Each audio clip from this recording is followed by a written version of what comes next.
So a steamboat lands in a well-developed town, Blackwater. It unloads a car. This doesn't seem like the Old West as much as it does a blooming city in the Industrial Revolution. But it wasn't just a car that got off the boat, it was also a former outlaw by the name of John Marston. He and two associates walk through the town, don't care so much about the sights, not exactly having a discussion. He's dressed in dirty clothes, the two men are in much nicer, newer, probably more expensive clothes, as if they're official in some way, and he's not. That contrast is stark. And he boards a train. On the train, there's some really condescending old ladies and a priest, basically a ton of racist people, and you can tell the protagonist is like,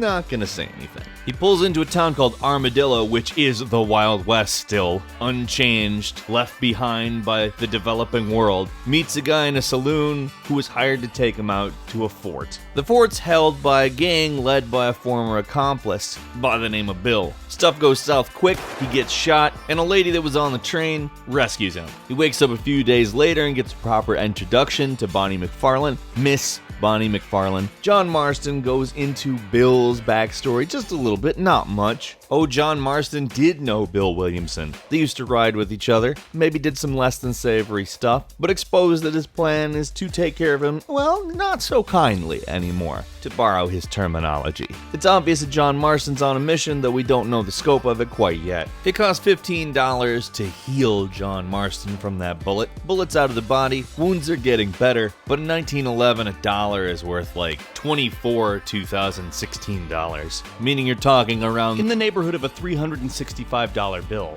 for a guy who's just carrying a gun and is getting escorted around by official types looking like an outlaw. Well, he needed to make that money back, so he started doing odd jobs around the ranch, and during the course of that also meets a U.S. Marshal by the name of Lee Johnson, who has a couple of deputies that are, well, let's just say different. There's also quite a few locals around, such as a con artist that today you would call an herbalist, a grave robber, an arms dealer. All of them have things that Marston could use in his attack on old Bill Williamson's fort. He helps this merry band of misfits along in their endeavors for a while, and eventually has a conversation with Bonnie which reveals his motivations for what he's up to. You see, the Bureau of Investigation has kidnapped and is holding his family hostage in exchange for him tracking down former associates in wild, savage gangs that roam the countryside, doing basically whatever they want and killing them. You know, Wild West stuff. Except for the Wild West is gradually becoming the settled West. Obviously, John Marston wanted a piece of that American dream BS and started a family. He had a wife. He had 2 children, but one of them died, sadly. John Marston doesn't really have a great thing going by any means. It's not a revenge tale. In fact, he's a reluctant agent in this plot, but you would do the same. And so on he went, helping out this ridiculous variety of people who hover just on the silly side of normal, but not so ridiculous that they're camp or anything like that, and eventually it's time to attack. Through some strategic infiltration and the use of the guy selling useless medicine Stagecoach as a Trojan horse, they were able to successfully infiltrate and run an attack on Bill Williamson's fort. Now this goes quite well except for one big problem. It turns out that Bill Williamson has fled to Mexico. John Marston essentially says obviously he went down there to find Javier Escuella, who John Marston also worked with. John Marston goes down to Mexico and, long story short, ends up in a shaky alliance with Mexican Army Colonel Agustin Allende. People have widely different opinions on Colonel Allende in the world. Some people call him a feudal king, others call him a good man. In any case, he desperately wants to put down a rebellion,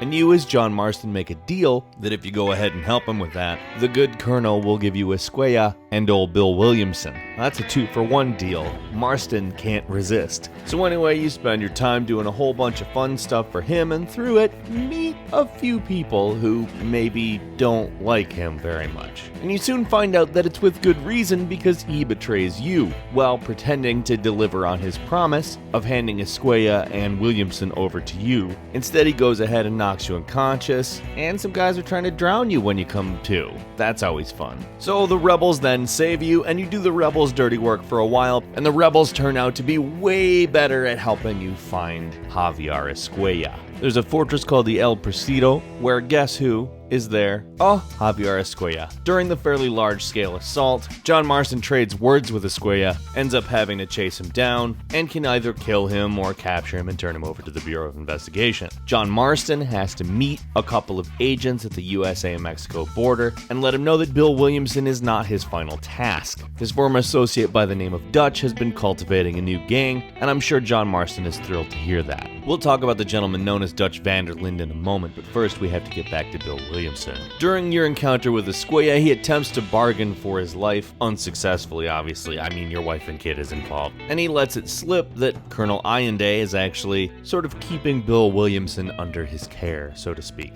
This is most likely why you're betrayed by Allende, just that Bill Williamson got to him first, probably became a close ally, who knows? It doesn't really matter. What does matter is that Marston takes the fight to him, and Allende and Williamson flee in a stagecoach and don't get that far. And as you might be able to imagine, the encounter doesn't go well for either Allende or Bill Williamson. What I mean by that is that they're executed. They did. Having killed 2 of the 3 horrible people that apparently John Marston also has a personal vendetta with, on account they ended up leaving him to die. This is something we found out through various conversations. At this point, you've gotten rid of 2 of them, but the leader, Dutch, the person who originally decided to let you die, is kind of on the horizon. Now, I've said it before, but Dutch and Big Boss from Metal Gear Solid fame have a little bit in common, to say the least. They both have a philosophy of liberty and see themselves as doing the right thing. Dutch, however, had also a bit of a Robin Hood complex, and he made it very obvious throughout his history. He considered himself altruistic. He would rob rich people and truly give it to the poor. Through the years, he sort of developed a cause that he called a vision of a savage utopia, seeing himself as an idealized, romanticized symbol of the Wild West. In a lot of ways, I completely get what he was going for. He felt he was a humanitarian. He felt he was opposing government control. He felt he was actually attempting to stop something that was creeping in and stealing the world from free individuals. But the thing is, if you're a good person and you think you do good things and over time it turns out that you're not, you kind of do a lot of horrible things and maybe hurt a lot of people that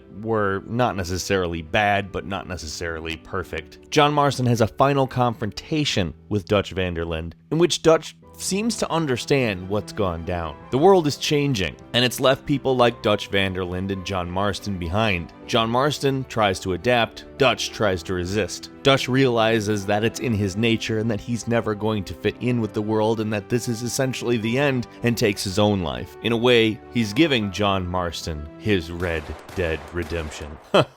Yeah, I had to do that. Anyway, the Bureau of Investigation agents give John back his family, kind of insincerely sounding if you ask me, but that's just me. And you go back to your ranch. They're waiting for you, which it's very nice that they're free. I mean, this is what you worked the entire time for. This is what motivated John Marston. This is what was important to John Marston. But things are not meant to be. The very same agent that gave him his freedom shows up with a very large posse, and not for a good reason. They looked armed to the teeth, and John sends his wife and son packing. "Get out of here," he basically says. And when they ride off, he makes a last stand against the Bureau of Investigation. Sadly, as he tried to change, as he tried to get his redemption, he was always fated to die. The Bureau of Investigation likely thought it would be at the hands of Bill Williamson, Javier Escuella, or Dutch Vanderlinde, but there was always going to be somebody left over that they had to get rid of. 3 years later, John's son Jack stands over the grave of both his father and his mother, who had died a less violent but equally as tragic death, leaving this kid with nothing.